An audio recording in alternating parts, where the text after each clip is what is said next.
नशीबवान मालिकेच्या आजच्या भागामध्ये आपण पाहत आहोत की आता इकडे दुसऱ्या बाजूला जो काही नागेश्वर आहे त्या नागेश्वरने आता त्यांची माणसे कामाला लावलेली असतात आणि त्यांची माणसं कामाला लावल्यानंतर आपण पाहतो की आता लगेचच इकडे दुसऱ्या बाजूला मात्र जो काही नागेश्वर आहे तो म्हणत असतो, जी तुला खबर मिळाली आहे ती पक्की आहे का? त्याच वेळेला तो म्हणत असतो, हो, मला जी खबर मिळाली आहे ना ती अगदीच पक्की आहे, त्यामध्ये काहीही खोट नाही आहे. कारण त्या कुशलकडे दत्तू लोखंडेला मारल्याचा पुरावा आहे आणि त्याचमुळे इकडे ती लोक त्याला शोधत आहेत असं सुद्धा आता इथे तो बोलत असतो. तेव्हा नागेश्वर त्याच्या माणसाला सांगत असतो, काही जरी झालं ना, एक गोष्ट नीट लक्षात ठेवा, गावातलं घर ना घर, त्याचबरोबर कोणाच्या घरी कुठे लग्न आहे, कोण काय करते, ह्या सर्व गोष्टी तुम्ही शोधून काढायचात आणि काही जरी झालं ना तरी तो कुशल आम्हाला सापडला गेला पाहिजे असं नागेश्वर बोलत असतो.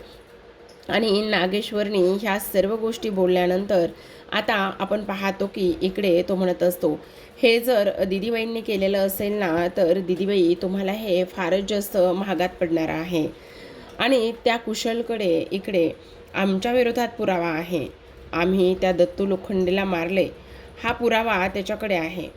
तरीच म्हटलं की गिरीजा इथे त्या कुशलबरोबर लग्न करण्यासाठी कशी तयार झाली, हे होणं शक्यच नाही असं सुद्धा आता इकडे नागेश्वर बोलत असतो. दुसऱ्या बाजूला आपण पाहतो रुद्रला आता जाग आलेली असते, सकाळ झालेली असते, पण डोकं मात्र फारच जास्त जड झालेलं असतं आणि डोकं एवढं जड झालेलं असतं की काही विचारू नका.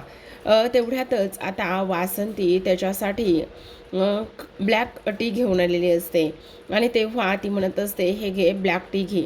तेवढ्यातच आता रुद्र तिच्याकडे पाहतो आणि ब्लॅक टी तुम्ही आणली म्हणजे तुझ्या आबासाहेबांनी पाठवलेली आहे. म्हणजे काय? आबासाहेब आले आणि त्यांना समजलं की मी काल दारू प्यायलो होतो. त्याच वेळेला आता इकडे ती म्हणत असते, हो, त्यांना समजलं की काल तू दारू प्यायला होतास.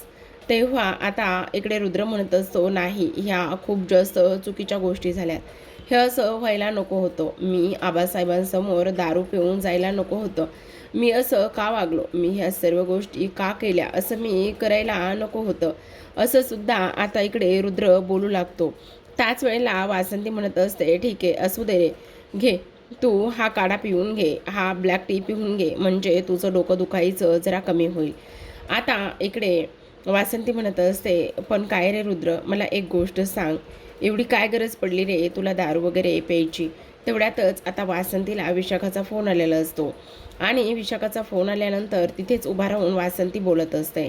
तेव्हा आता वासंती म्हणत असते, काय झालं, तुम्हा लोकांना अजून गिरिजा सापडली नाही का?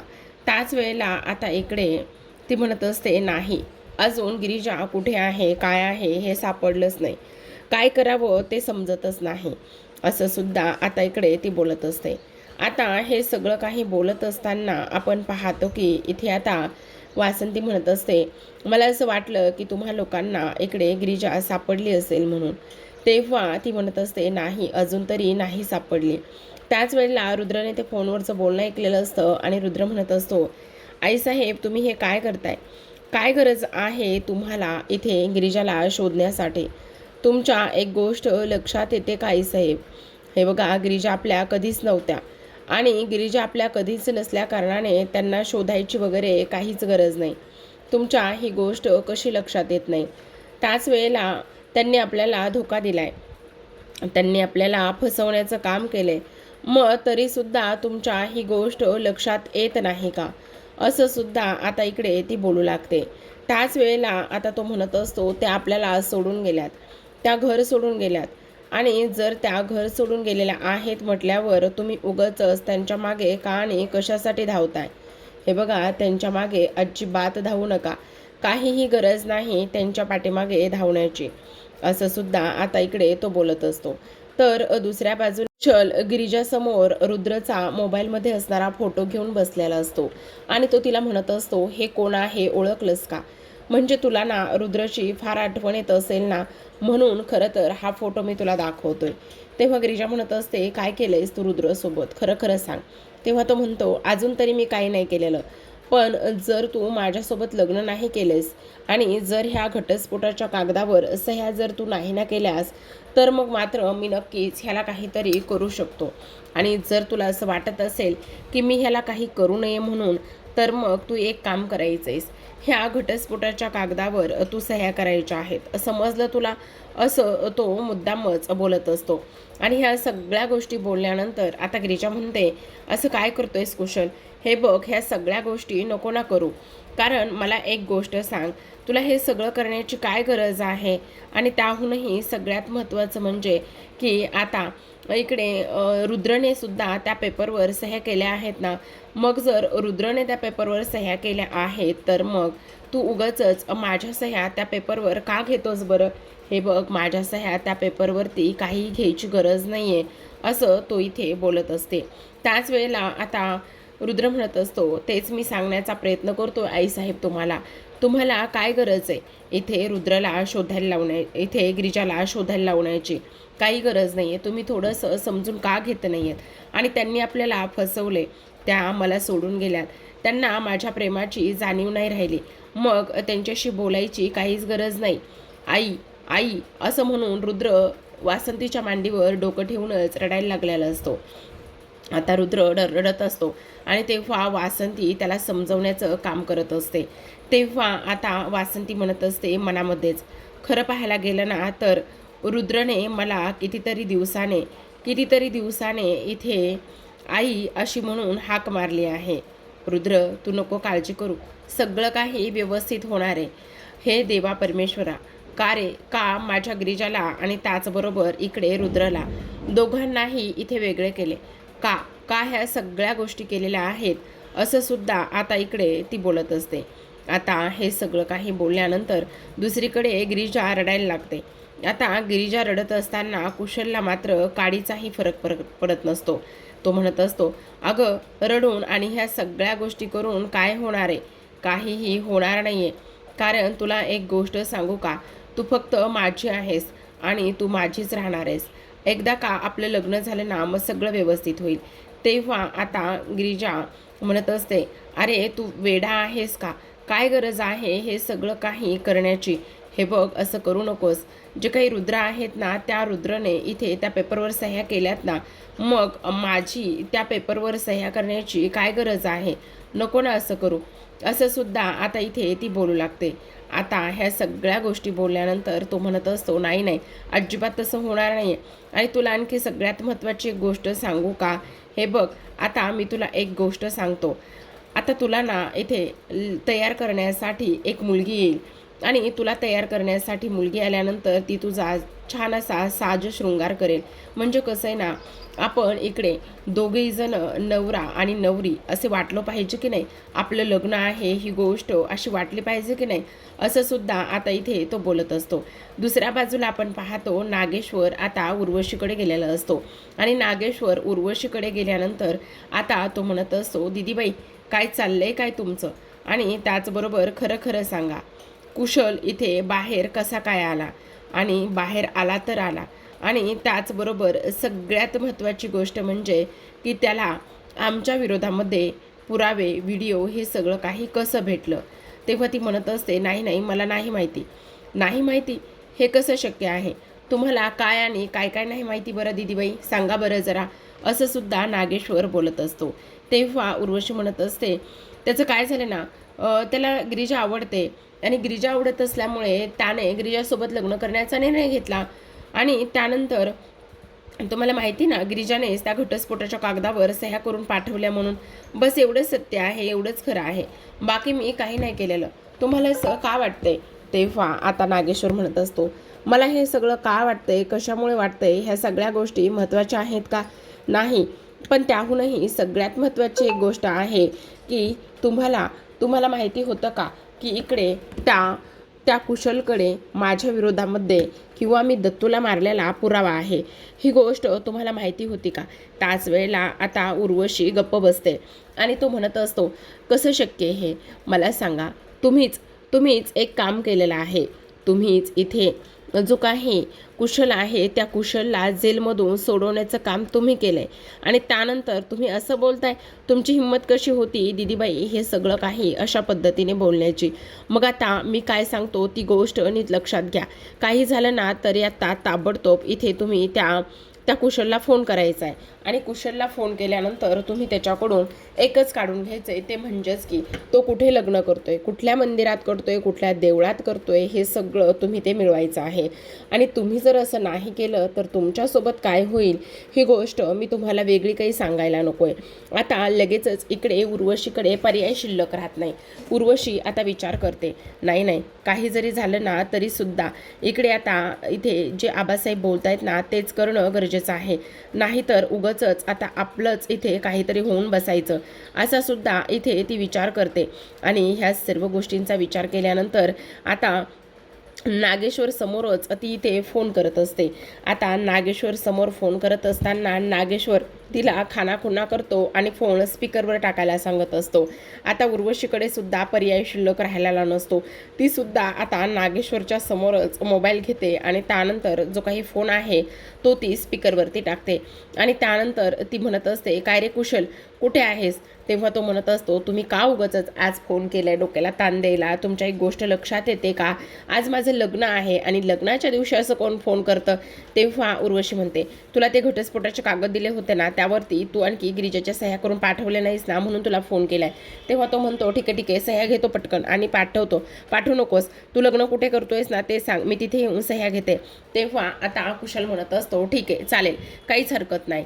तर आता इकडे तो म्हणत असतो, बरं ठीक आहे मी तुम्हाला ना पत्ता आणि ते सगळं काही मोबाईलवर पाठवतो, मग तुम्ही तिथे येऊन ते पेपर घ्या असं तो म्हणतो. त्याच वेळेला आता नागेश्वर म्हणत असतो, दिदीबाई आता मोबाईलवर पत्ता येणार आहे, मग मोबाईलवर पत्ता आल्यावर तो फक्त पत्ता आम्हालाच द्यायचा, समजलं का तुम्हाला? नाही तर उगाचच गोंधळ घालू नका, काय एक गोष्ट लक्षात येते का? असं सुद्धा आता इकडे तो बोलत असतो. त्याच वेळेला आता तो म्हणत असतो, दिदीबाई तुम्हाला आणखी एक गोष्ट सांगायची. त्या कुशलच्या मोबाईलमध्ये आमच्या विरोधामध्ये व्हिडिओ आहेत. ते व्हिडिओ त्यांनी तुम्हाला दाखवले का? आणि त्याचबरोबर ती पोरगी त्याच्यासोबत का लग्न करायला तयार झाली ही गोष्ट तुमच्या लक्षात येते का? की त्याच्याकडे दत्तू लोखंडेला मारलेले पुरावे आहेत आणि त्यामुळे ते सगळं काही करण्यासाठी ती तयार झालेली आहे. तेव्हा आता इकडे उर्वशीचा प्लॅन जो आहे तो हळूहळू इकडे फ्लॉप होत चाललेला असतो आणि त्यामुळे तिला आता रागसुद्धा येऊ लागलेला असतो. तेव्हा नागेश्वर म्हणत असतो, आता आम्ही जे म्हणतोय ना तेच करायचं आहे. काही जरी झालं पत्ता आला ना तर जिथे पत्ता आलाय तिथे तुम्ही आम्हाला गुपचूप घेऊन चालायचं आहे, नाहीतर आमच्यासोबत शाळा काहीच करायची नाही, समजलं? आता पुन्हा एकदा कुशल गिरिजासमोर ते घटस्फोटाचे कागद घेऊन जातो आणि गिरिजासमोर घटस्फोटाचे कागद घेऊन गेल्यानंतर आता तो म्हणत असतो, मी काय सांगतोय ते नीट लक्षात घे, ह्या पेपरवर ताबडतोब सह्या कर. तेव्हा गिरिजा म्हणते, अरे कुशल असं काय करतोयस? हे बघ ह्या पेपरवर सह्या करायला मला लावू नकोस ना प्लीज, कारण काय माहिती का रुद्रने सुद्धा त्या पेपरवर सह्या केल्यात ना, मग रुद्रने जर त्या पेपरवर सह्या केल्या असतील तर तू उगाचच माझ्याकडून का सह्या करून घेतोयस? दे ना सोडून. त्यावर तो म्हणत असतो, असं कसं सोडून दे, ते कायद्यात बसत नाही बाई. म्हणजे बघ ना आता जर तू त्या पेपरवर सह्या नाही केल्या तर तुझं पहिलं लग्न मोडलं हे कसं होईल बरं? पहिलं लग्न तुझं मोडणारच नाही आहे ना, मग तुला त्यामुळे ह्या पेपरवर सह्या कराव्याच लागणार आहेत. गिरिजा कर, अजिबात काळजी करू नकोस आणि ह्या पेपरवर तू आता इकडे सह्या कर असं कुशल म्हणत असतो. तेव्हा आता इकडे गिरिजा म्हणत असते मनामध्येच, स्वारी रुद्र मला माफ करा, मला कळतंय सगळं काही, पण तुम्हाला सांगू का माझ्या बाबांना न्याय मिळवून देण्यासाठी मला तो कुशलच्या मोबाईलमध्ये असलेला पुरावा तो व्हिडिओ मिळवणं फार गरजेचं आहे. कारण जेव्हा मी सही करेल हे तुमच्यासमोर येईल ना तेव्हा तुम्हाला त्रास होणार आहे हे मला माहिती आहे, पण जेव्हा नागेश्वरचा खरा चेहरा तुमच्यासमोर येईल ना तेव्हा मात्र तुम्ही मला माफसुद्धा कराल हे सुद्धा मला तितकंच माहिती आहे. असं सुद्धा आता इकडे गिरिजा म्हणते आणि त्यानंतर त्या पेपरवर सह्या करत असते. इकडे कुशलला फार आनंद झालेला असतो. दुसऱ्या बाजूला वासंती नागेश्वरकडे गेलेली असते आणि नागेश्वरला जाब विचारत असते. ती म्हणत असते, काय चाललंय तुमचं हे? तेव्हा नागेश्वर म्हणत असतो, काय चाललंय म्हणजे? आणि तुम्ही आमच्याशी या भाषेमध्ये कसं काय बोलू शकता?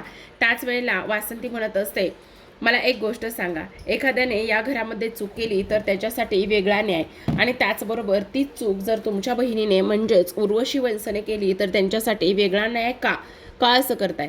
तुम्हाला माहिती ना त्यांनी इथे रुद्रला दारू पाजली, दारू पाजून त्याचे ते हाल केले, ती अवस्था केली.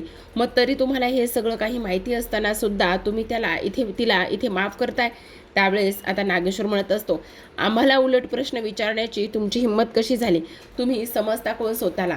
आम्ही तुमचा नवरा आहोत, आम्ही तुमचे मालक आहोत. मालकाला उलट प्रश्न विचारायचा नाही. तेव्हा उर्वशी म्हणत असते, आज एक बायको म्हणून तुम्हाला प्रश्न नाही विचारत, पण एक आई म्हणून मला हे माझं कर्तव्य वाटतं आणि त्याचमुळे मी तुम्हाला हा जाब विचारत आहे. माझ्या रुद्राची अवस्था मला पाहवत नाही. त्या माझ्या रुद्रला, गिरिजाला वेगळं तुम्ही दोघांनी मिळून केलेलं आहे आणि त्यामुळे मी तुम्हाला सांगते की काही करा, पण गिरिजाला परत आणा. रुद्रच्या ह्या अवस्थेला कुठेतरी जाऊन वंश जबाबदार आहेत, ही गोष्ट मी तुम्हाला काही नव्याने सांगायला नकोय, बरोबर की नाही? तेव्हा नागेश्वर म्हणत असतो, खूप बोलताय तुम्ही. ह्या सगळ्या गोष्टी बोलण्याची आणि हे सगळं करण्याची तुम्हाला काहीच गरज नाही. त्यावर वासंती आता रडायला लागते आणि म्हणत असते, हे बघा, असं करू नका. मी काय म्हणते ते तुम्ही एकदा ऐकून घ्या ना. माझ्या रुद्रला ह्या अशा अवस्थेत नका ना टाकू तुम्ही. आणि काय हो, मला एक गोष्ट सांगा, आता तुम्ही हा जो काही करार आहे ना, तो गिरिजासोबत 6 महिन्याचा केला होता. ही गोष्ट तुम्ही रुद्रला सांगितली का? नाही सांगितली ना. मग मला सांगा, जर तुम्ही त्याला ती गोष्ट सांगितलीच नाही तर मग उद्या जर गिरिजा त्याच्या आयुष्यातून गेली तरी त्याला सुद्धा तोच त्रास होणार आहे ना. मग तुम्ही एक काम का करत नाही? तुम्ही आत्ताच रुद्रला इथे ती गोष्ट का सांगत नाही? तेव्हा नागेश्वर म्हणत असतो, कोणाला काय करायचं आणि काय नाही ह्या गोष्टी तुम्ही आम्हाला अजिबात सांगायच्या नाही, समजलं का? त्याच वेळेला आता वासंती म्हणत असते, बरं ठीक आहे, तुम्हाला जर नसेल सांगायचं ना तर तुम्ही नका सांगू, पण मी आता रुद्रला काही जरी झालं ना तरी ती गोष्ट सांगणारच आहे, समजलं? आणि मी सांगणार आहे की इकडे हे जे काही तुझे आबासाहेब आहेत ना, त्या आबासाहेबांनी इकडे गिरिजासोबत 6 महिन्याचं लग्नासाठी करार केला होता आणि ते तुला फसवत आहेत, ही गोष्ट मी त्यांना सांगणार आहे.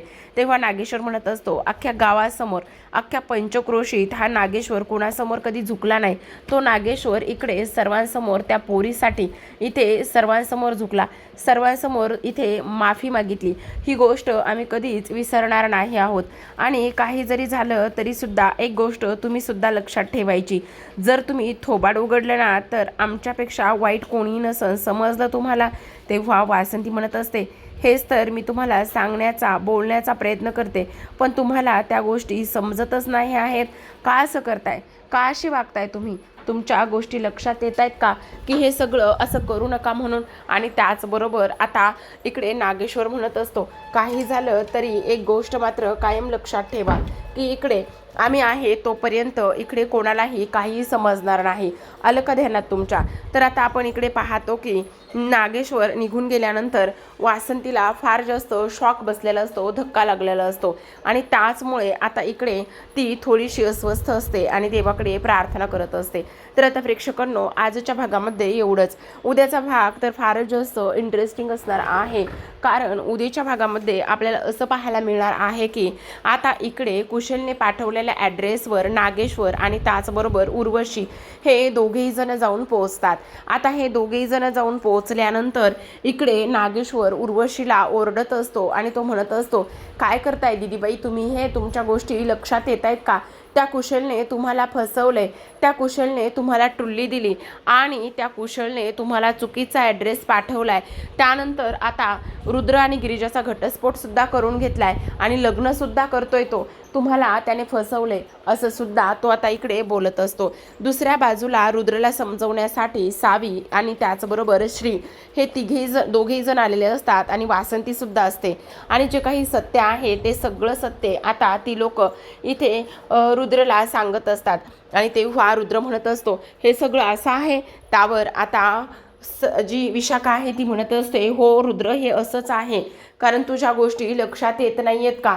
कारण तो कुशल इथे गिरिजाला फसवून लग्न करण्याचा प्रयत्न करतोय असं सुद्धा आता इकडे ती बोलत असते.